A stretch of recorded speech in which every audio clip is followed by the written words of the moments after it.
dish, it's a bit of an unusual one. You don't see Kedgeree very often on menus these days. It really has a little bit of history attached to it. So it was in the days of the Raj when the British were in India as part of the British Empire, and it was almost a way of the British combining one of their favourite dishes, which is kippers for breakfast, with the curry and spice flavours that they were discovering in India. And actually what they've done is they've sort of combined that whole breakfast with that, with rice was the traditional base for a Kedgeree, which of course is very common in Indian food. So what I have done today is I have kept that basic principle, but I have given it a healthy twist. And it's not to say that the original isn't healthy, but I think I'm always looking to make things just that little bit healthier. So supercharging it a little bit, boosting the nutrients, boosting the fibre, boosting the colour. And so what I've done is I've come up with two main alternatives, or swaps really. So instead of using rice, which is quite a high carbohydrate, but also high protein, so rice is not to be dismissed, but I'd like to add in even more protein. And so I'm going to use quinoa. So quinoa is a grain that is high in protein. So it's a great swap. It's also great to use as leftover. So if you've made a batch and you want to do something with it, this is going to be a great meal to try out. And then what I've also done is halved that starch element of the base. So rather than using a full quantity of quinoa, or indeed rice, I'm going to be combining it with cauliflower rice. So I don't know if you've had a chance to try cauliflower rice. If you have, pop a comment in there. Do you like it? Is it nice? Are you enjoying it? Have you made it yourself, or are you buying it ready-made? Because it's very easy to make, and we're going to be doing that right now. But what you've immediately done to your meal is reduce the amount of carbohydrate and starch to your meal, but also increased the amount of fibre and nutrients because you're including a lovely vegetable. So as I say, the original ingredients are certainly not bad, and no foods are really bad. But what we've done is we've just added a little bit more to it so that what you're eating is really highly nutritive. Okay. So the first thing we're going to do is just get going with the onions and then the cauliflower rice. So we'll get the onions cooking. I'm going to be using my Thermomix today because it's the kitchen machine that I use, and it just makes very light work of this recipe. So it's very, very quick and easy, but you don't have to have a kitchen machine. You can do it in any other food processor, or indeed by hand. So it just takes a little bit longer. As I am using the Thermomix, I am also going to chop my onions in it because, again, it's just so much easier and so much quicker. So this is 2 onions that I have peeled and quartered. That's all there is to that. I'm just going to pop them in here. I'm going to do these first because then it doesn't matter that I'm doing the cauliflower afterwards, because it's all going into the same dish, so it really doesn't matter. Now, this recipe is on my website already, okay? So it's a quinoa and cauliflower rice Kedgeree, and it is already on my website. I actually made it originally at the Ideal Home exhibition last year, the Ideal Home show. And sadly this year it was cancelled, as so many other things were, but it was a great dish, and the reason I chose this or created this dish was the theme that year was Best of British. So, as I said at the outset, I've taken a classic British dish and just added my own touches to it. So, literally just going to chop these onions, 5 seconds, that's all I need. And that's it. So bear with me a second. Okay, so I'm just going to push those down a little bit, and then I think just another couple of seconds and they will be done. Now I could of course cut those by hand. This is quick and easy, and my eyes are not screaming, so that's a good thing. Okay, so there you go. chopped onions. So we're going to get this going, and then while this is cooking, we're also going to cook the fish. I'm using ghee for this recipe. Now, ghee is clarified butter. So if you're lactose intolerant, this is perfect. So it's like using butter. So it is a saturated fat, but as a result, it's got a high smoke point. So it's a very good fat to cook with. But it doesn't have the milk element, which is actually what burns and gives off the smoke with butter. So if you're using ghee, then you don't have that worry. And also, as I say, if you're lactose intolerant and you don't want to eat dairy, then this is a good alternative. So you just need a little bit.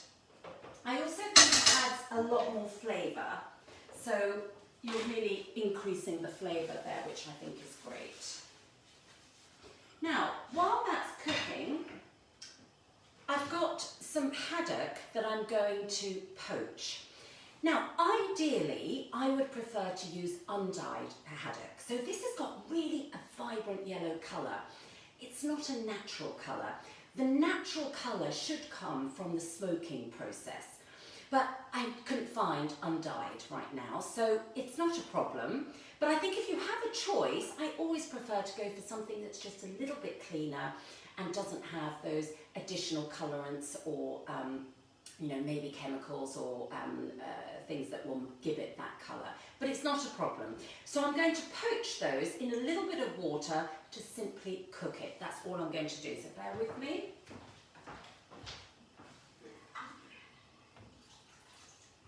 Okay, so I've literally just put some water in there and I'm going to bring that to the boil. I don't need to add any salt because a smoked haddock is already very salty. So in fact, for this whole meal, I'm going to be a little bit careful with the salt because there is so much else that is salty. Now, this ghee has melted, so I'm just going to add the onions.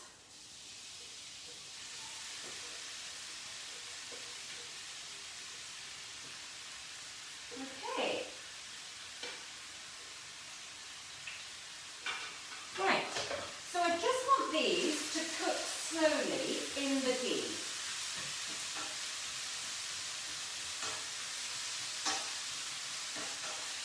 And it smells so lovely when you're cooking with ghee. It's that buttery smell, so things just taste really lovely and very rich, which I think is fun. Okay, so while that's cooking, we're going to prepare the cauliflower rice. So, I'm going to get rid of those leaves. Now, I would keep these leaves, and what I find myself doing is, because I cook a lot of vegetables, I have a lot of waste from vegetables, so carrot tops, you know, end pieces of things, onion peelings, anything really that you don't eat. It might not look amazing, but if you collect these, perhaps you've got a tub, a Tupperware that you keep in the freezer, literally just put those in the freezer. Don't worry about blanching or anything like that. Freeze them and keep adding to them every time you have remnants like this. When you've got a lovely collection, pop them in a saucepan with some water, some salt and pepper, perhaps a bay leaf and an onion for extra flavour, and just boil that up and you've got a really lovely vegetable stock. Keep it in the freezer, in the fridge. It's going to be a great base for soups and anything else that you want to use it for. Okay, now this also is a great one not to be wasting the stalk because it's going to get broken up into a rice, so you don't need to worry about, well, one, cutting it beautifully because it doesn't matter. So I'm just going to pop those in here, and also I'll just cut them a tiny bit smaller. So what we want to do is make this into a rice. So we want it to resemble the texture of rice. But it really does break up very quickly. Okay, so we're going to have to be careful it doesn't over blend. So if your food processor has a reverse side of the blade, this would be a good point to use it. So the Thermomix does have a reverse. So basically, rather than really chopping it, you're breaking it up a little bit slower. And just a couple of seconds. Let's do 3 seconds. Is that reverse? Hang on, turn that down. That's the haddock. That's it. Okay, and we'll do that on about speed 4. Okay,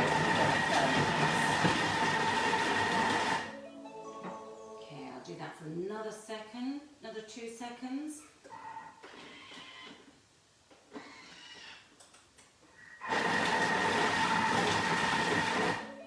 Okay, I don't want it too fine because when you're cooking it, it will just disintegrate.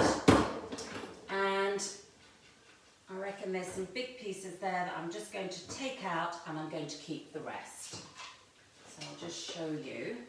It's a fine line because actually having said that, I think I will blitz it just one more time. I don't want to overdo it because if I do that, I could lose it. So I'll get it onto reverse again.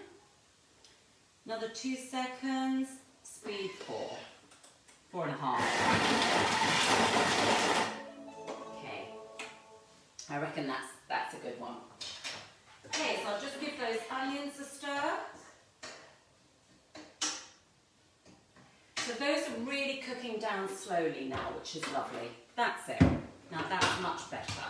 Can you see there that it's still holding its shape?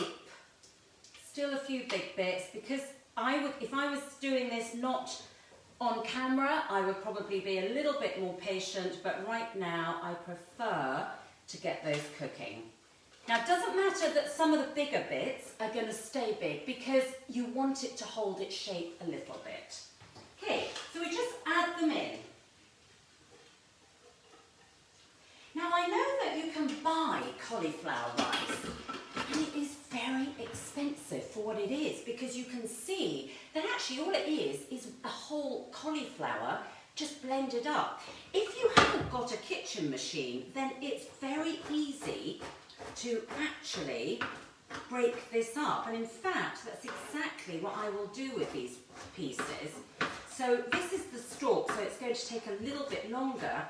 But you know, it's a bit like chopping garlic or anything that you want very, very fine. Herbs are the same. You just go over it and until you've got the texture that you want.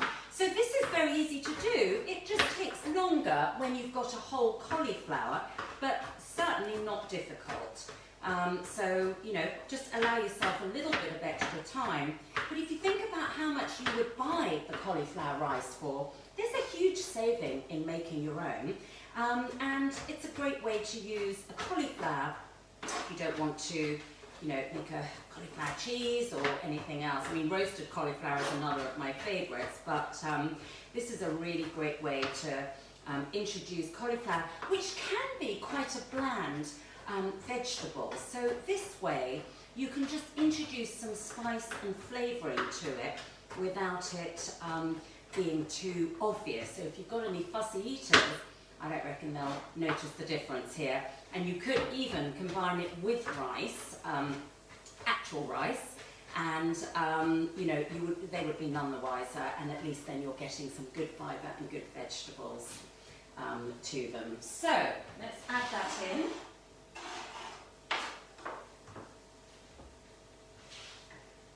That's it. So I'm going to leave that to cook for a little bit, to cook down. I'm going to cover that. And while I'm doing that, let's check the...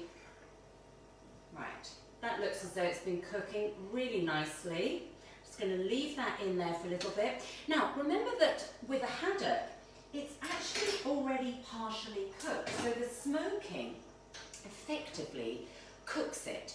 So you don't have to overcook it. And it's lovely when you don't, because then it keeps the texture, holds itself, and it's a much nicer texture. So it doesn't need more than about, you know, I would say about 10 minutes. I'm going to keep that in the water for now and let that carry on cooking. Okay, now I'm going to come on to the quinoa next, because I know that many of you tell me that you don't know how to cook quinoa.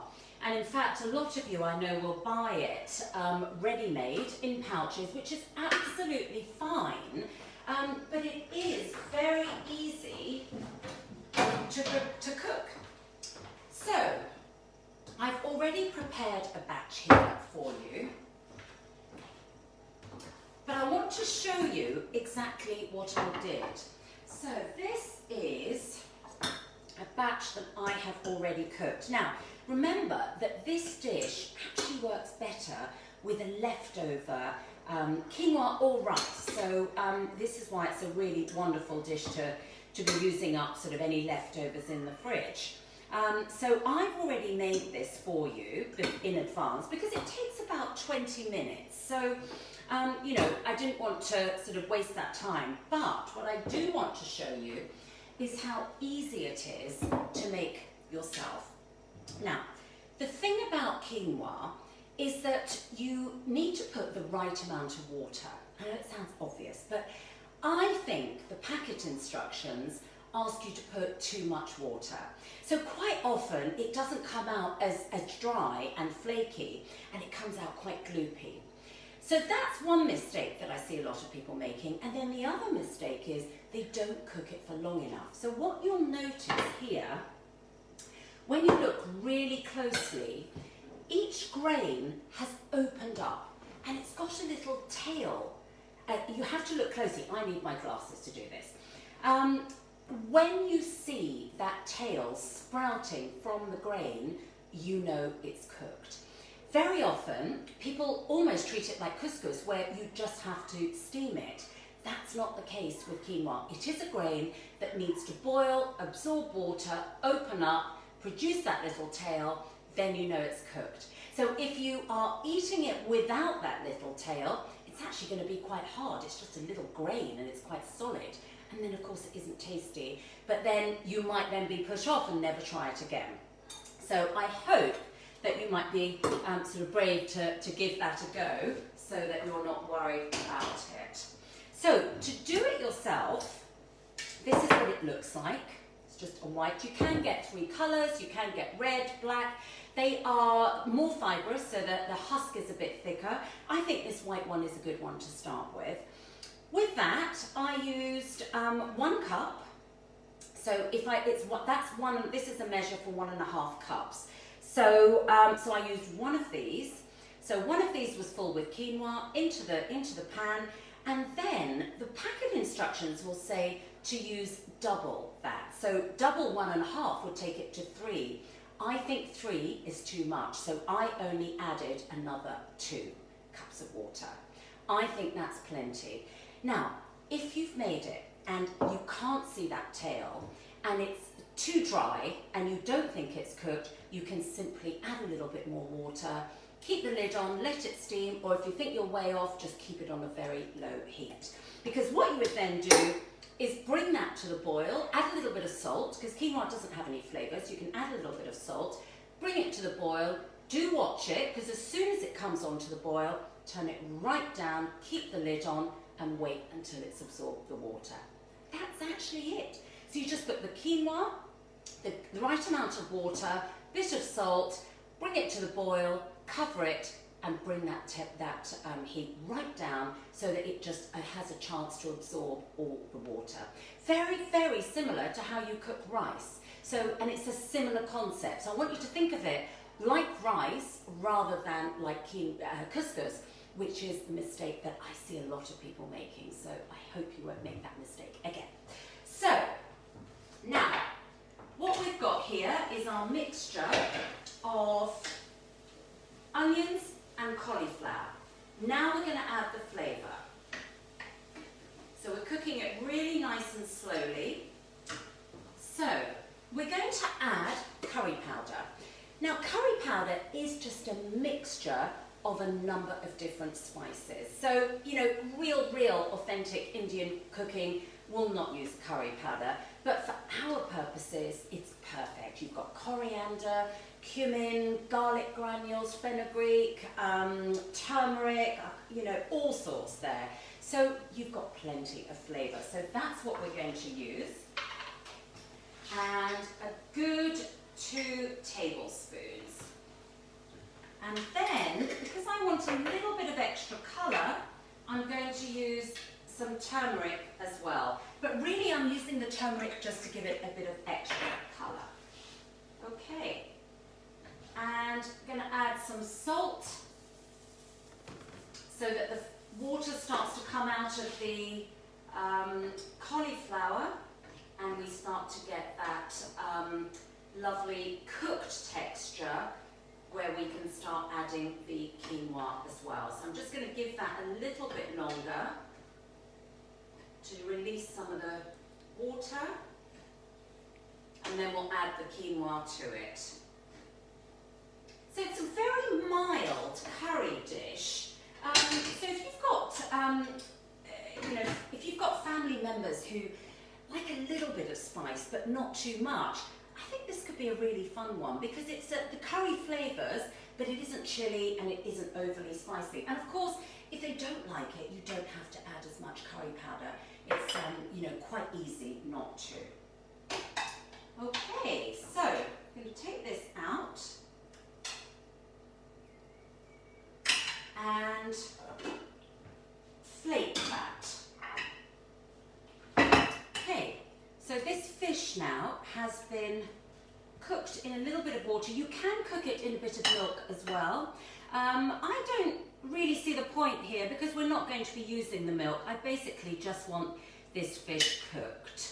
So you can see how quickly that cooked. So, you know, if you've got some of this in the fridge, and it's a good one to keep in the fridge because it will keep for a while when you buy them packaged.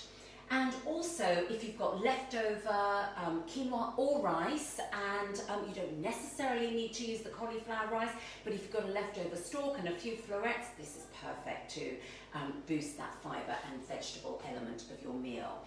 And then it's a question of having things that you are very likely to have in the house. So, peas. These are just frozen peas that I have cooked up. Eggs. Hopefully you've got eggs. And then also the onion you've also got as well. So it's a meal that you could easily put together. Okay, so how are we doing? That's a bit hot there. So I'm just going to add a little bit of the quinoa because I would really prefer the dish to be mainly vegetables. Now it's mainly vegetables and that does include the onions, okay? So we use 2 onions here, and I reckon this would be about right for 4 people. So you've got some good vegetables, a whole cauliflower, 2 onions, and some quinoa. Quinoa is providing you with protein, but we are also going to be adding protein to this meal in the form of the fish and the eggs. But having said that, if you've got vegans in the family, or if you want to eat vegan for this particular meal, this as a standalone meal is very balanced. So you've got your protein from your quinoa, you've got your vegetables, and you can certainly add the peas, and we can dress it up with a few more garnishes that I'm going to do, and that's a very balanced meal. And then for those family members who really do want extra protein, perhaps you've got some teenage boys, or perhaps your husband or partner, you know, isn't quite buying the whole vegan and plant-based way of eating, this is a perfect one to add these onto the side. So it's what I would call accidentally vegan. And if you haven't had a chance to take a look at my website, I do have a course called Accidentally Vegan, exactly that, and it really takes you through the steps of eating less meat and more plants. So I'm not expecting you to go completely vegan, but I'm helping and support you to eat less meat and more plants. So I take you through the whole concept of meal planning, shopping, what to cook, but also basic nutrition, what you need to make sure you are doing and what you need to make sure you're not doing.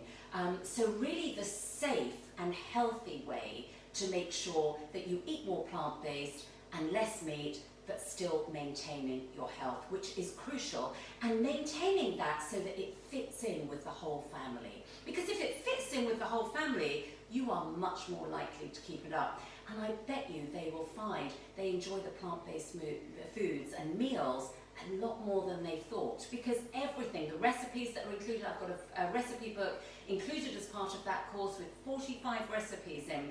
They're tasty, they're not horrible, and you know, something like this would be included in it with the options to add, and there's plenty more there. So you can head over to my website, you'll find it there, Accidentally Vegan, as the online course. Once you've bought it, there is an offer at the moment because I really want to ask a lot of people to be doing this, because I really genuinely believe it's a healthy way of eating.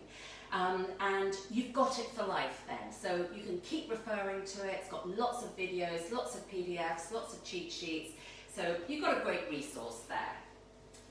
But if not, you've also got my website with plenty of recipes, and my Instagram and Facebook are also always inspiring, hopefully, with new recipes. Okay, that's looking good. It's time to now dress this and present it. Okay, now, what a fabulous colour that is. I think that's one of the lovely things about this dish.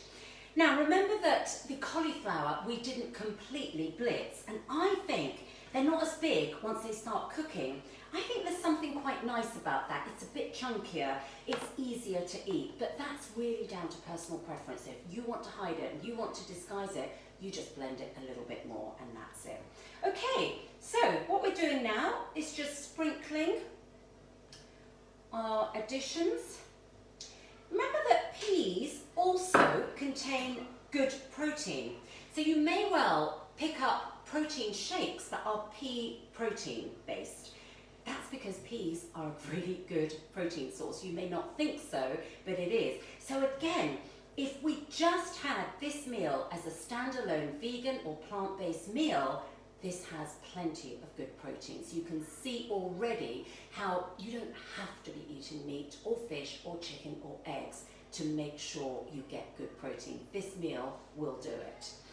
Now, we're then going to add the fish to it. I'm going to leave the skin, unless somebody in the family particularly loves the skin. It's not always a favourite,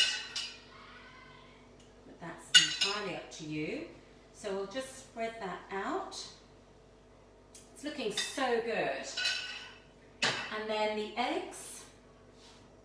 Where's that